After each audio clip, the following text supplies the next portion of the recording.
Nah, ini yang saya akan mengungkapkan pada pembicaraan ini. Dari siapa Anggrok memperoleh informasi tentang keris Bu Gandring? Ya.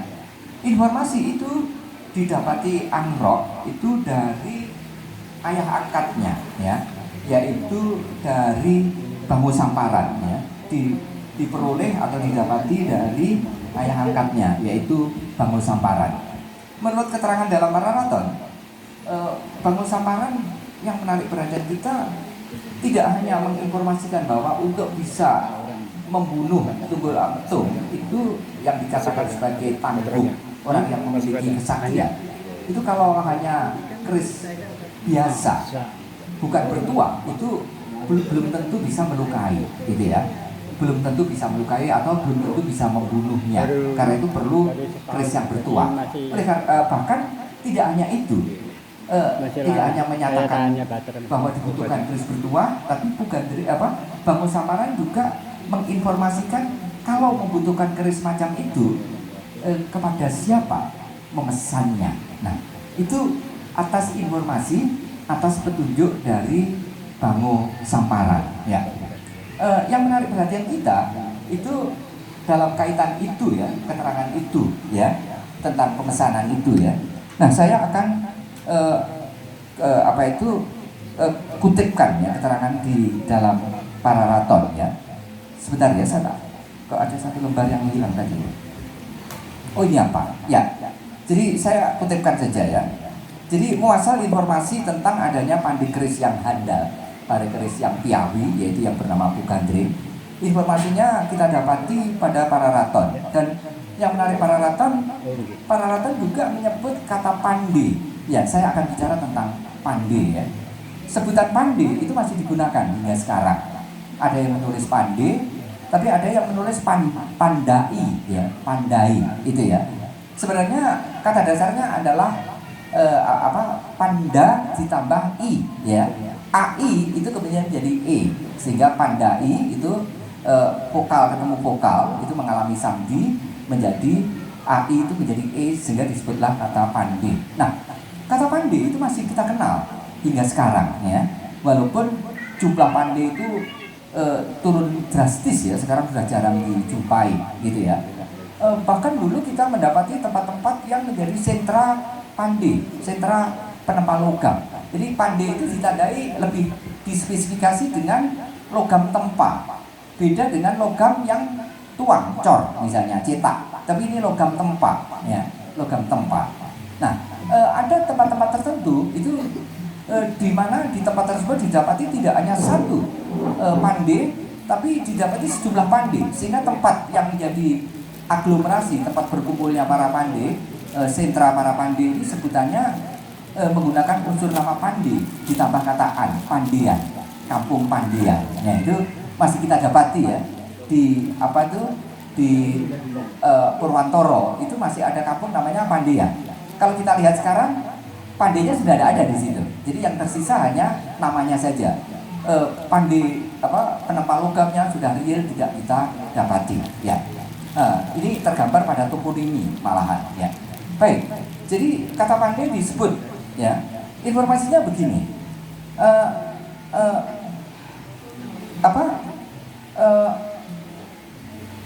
Bangu Samparan mengatakan kepada Ken Anggrok, ya, saya ada seorang teman, ya. Dia menyebutnya teman.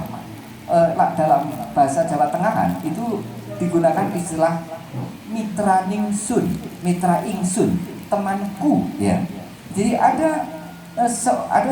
saya ada seorang teman, mitra ningsun, seorang pandai keris, ya, pandai keris, ya. Jadi ini memberi petunjuk kepada kita tentang jenis barang yang diproduksi, spesifikasi barang yang diproduksi, yaitu keris. Seorang pandai keris di Lulumbang. Jadi di mana lokasinya? Itu Bangu Samparan yang menginformasikan. Bangu Samparan mengatakan di Lulumbang. Bahkan menyebut namanya, bernama Bu Gandring. Nah, keris karyanya karya Pugandring di Lulumbang itu disebut-sebut sebagai keris bertuah, karena seperti yang saya sampaikan tadi, untuk bisa menyirnakan Tunggal Metung dibutuhkan keris yang bertuah, karena Tunggal Metung disebut-sebut oleh Bangosamaran sebagai orang yang tangguh, orang yang sakti. Nah, bagaimana ketuahannya, ya? Bagaimana keunggulan keris Pugandring? Nah, Bangosamaran menyebut, ya, bagaimana kekuatan tuah Pugandring, keris Pugandring itu. Keris buatannya bertuah, yang digunakan istilah kata yoni tadi, ya, beryoni, memiliki yoni, bertuah. Kemudian dilanjutkan lagi, tak ada orang yang sakti terhadap buatannya, ya. Jadi sakti kaya apa? Jadi kalau menghadap kalau diempani, orang Jawa menyebutnya diempani, ya, entah ditusuk atau diperlakui lainnya dengan keris sakti itu tak ada orang yang sakti, gitu ya. Jadi keris itu lebih sakti daripada orang yang disebut sakti, itu ya. Tak ada orang sakti terhadap buatannya, terhadap keris buatannya. Kemudian dilanjutkan lagi, ya, ditegaskan lagi, tak perlu 2 kali kalau ditikamkan, ya. Sekali aja sudah koit, gitu ya. Kalau istilah sekarang, ya, sudah koit, ya, sudah binasa, ya. Saya akan mengutip keterangan dalam bahasa Jawa Tengahannya. Ini bunyinya begini: yoni oleh agawe keris, ya. Yoni oleh agawe keris. Jadi keris buatannya itu bertuah. Nuraha wong ateguh dini panggaweane, ya. Jadi tidak ada orang yang ateguh, ya. Nora, tidak ada orang yang sakti kalau dikaitkan dengan keris buatannya, gitu ya, kalah saktinya. Kemudian tan, ya, tan aming roni, ya, yang sinudukaken, ya. Jadi tidak perlu ya, jadi ini aming roni, ya. Jadi tidak perlu harus dilakukan sampai 2 kali, sekali aja sudah cukup. Nah, ini memberi informasi tentang bagaimana ketuahan dari keris buatan Gandring menurut informasi dari Bangosamaran. Karena itu di bagian yang lebih berikutnya lagi, Anggrok disarankan oleh Pugandring untuk memesan keris bertuah itu kepada disarankan oleh Bangosamaran untuk memesan keris bertuah itu kepada Pugandring. Dan nanti di uraian berikutnya Anggrok memang benar, jadi meninggalkan tempat kediaman Bangosamaran di Lulumbang, di Karuman untuk menuju ke Lulumbang, tempat tinggal dari Pugandring. Jadi tergambar di sini bagaimana hubungan antara Bangosamaran dengan Pugandring itu adalah hubungan pertemanan, ya. Pugandring adalah teman dari Bangosamaran. Nah, sekarang yang menjadi pertanyaan kita, di mana lokasi Lulumbang? Nah, ini, ya.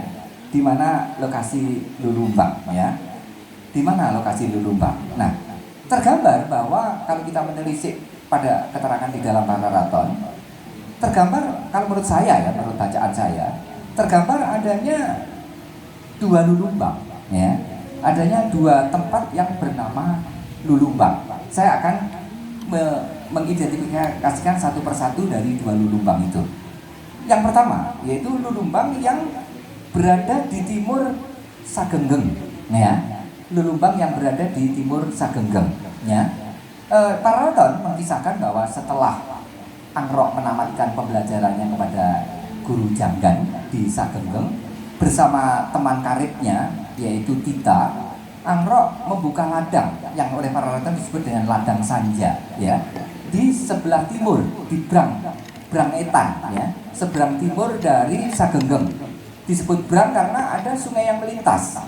Sungai yang melintas itu adalah Brantas, yaitu kalau sekarang itu sungai yang mengalir ke arah selatan dari dari yang di situ kan ada jembatan, ya, jembatan Kendal Mayak itu, ya, ke arah selatan, ya. Jadi ini aliran sungainya itu dari utara menuju ke selatan, sehingga ada seberang di barat, ada seberang di timur. Nah, ladang Sanja yang dibuka bersama oleh Angrok dan Tita itu di seberang timur. Di seberang timur ini keduanya membuka ladang dan nah ini ada dannya dan melakukan penghadangan terhadap orang yang lalu lalang ya. Nama Lulumbang yang ada di seberang timur dari Segenggeng itu masih mengingatkan kita pada nama satu desa yang sekarang masuk wilayah Kecamatan Hulu Lawang, yaitu Kecamatan Lumbang Sari ya. Mungkin Lumbang Sari lama itu sampai batas timurnya itu sampai jalan raya Hulu Lawang yang hubungan Hulu Lawang ke arah selatan ke Krebet, bisa terus ke selatan sampai kecamatan Gundang Legi, atau nanti kalau belok ke timur bisa sampai ke Turen, ke Turian Tapada. Nah, jadi Lulumbang ini tempat di mana Angrok itu membuka ladang yang disebut dengan ladang Sanja. Yang kedua, para relawan juga memberitakan tentang Lulumbang yang dalam konteks ini ada di wilayah Hulu Lawang, Kecamatan Hulu Lawang sekarang itu dalam kaitan dengan Kupalot. Karena Kupalot setelah mengambil emas dari Kabalan itu sempat berhenti, maju mundur itu gamang gitu ya, gamang mau terus atau enggak, nanti kok sudah mulai menjelang sore, nanti bagaimana kalau di jalan dihadang oleh perompak yang bernama Angrok dan seterusnya. Dan Angrok pertama kali bertemu dengan dengan Kupalot itu di satu tempat yang disebut dengan nama Banjar Kocapet ya, Banjar Kocapet. Jadi kata sebutan Banjar yang masih dikenal di Bali hingga sekarang, di Jawa itu juga ada.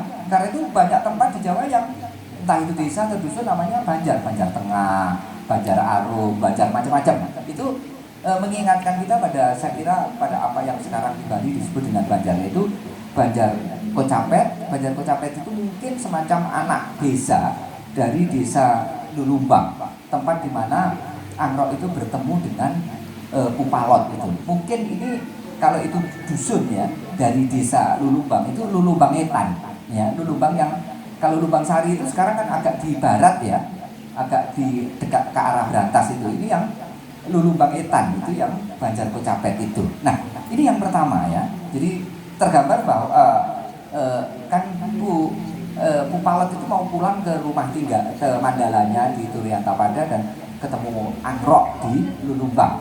Jadi tergambar bahwa Lulumbang itu letaknya antara Kabalan ya. Kabalan itu kalau kita lokasikan di Gedung Kandang, antara Kabalan dengan Turen ya. Antara Kabalan dengan Turen. Tentu ini lewat jalur timur ya, tidak harus nyeberangi Kali Amprong. Kemarin dengan Pak Wido kita diskusi itu. Jadi tidak dari Kabalan nyebrang Kali Amprong terus lewat Madiopuro terus nyebrang lagi ya lewat jembatan yang sekarang lagi dibangun itu, tidak seperti itu ya. Langsung lewat jalur timur aja, Tewembak ke timur lewat Pelengkung dan seterusnya itu sudah sampai ke Hulu Lawang ya, sampai ke Banjar Kocapet dan ketemunya di Banjar Kocapet itu. Nah, baik, kemudian apakah di mana Lulumbang yang kedua? Nah ini ya, Lulumbang yang kedua. Ada Lulumbang kedua itu yang lokasinya di subarea barat Malang, subarea barat Malang, atau bahkan kita juga bisa menyebutnya di subarea timur Kota Batu ya. Kalau dari Malang itu Malang Kulon ya, Kulone Malang ya, Kulone Malang bukan Malang Kulon, Kulone Malang. Tapi juga kita bisa kalau dilihat dari Batu itu Batu bagian timur. Nah, Lulumbang itu tidak jauh atau berdekatan dengan satu tempat yang dalam Pararaton itu disebut dengan Junwatu. Junwatu masih kita kenal hingga sekarang sebagai nama dusun dari suatu desa yang ada di wilayah Batu bagian timur. Desanya itu bernama Junrejo. Nah, jadi yang membedakan hanya Watu dan Rejo. Desanya itu menggunakan kata Rejo, dusunnya itu menggunakan nama Watu, ya unsur nama Watu. Dan Junrejo dan Junwatu itu sangat mungkin menuju pada tempat yang sama ya, artinya Junwatu itu berada di Junrejo. Bahkan dusun Junwatu masih ada di Junrejo hingga sekarang.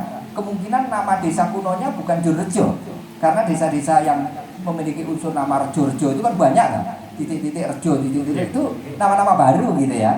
setelah kemerdekaan, setelah rame reja-rejaning zaman itu menjadi desa dengan unsur sebutan rejo itu. Nah, baik, kalau kita menyimak tentang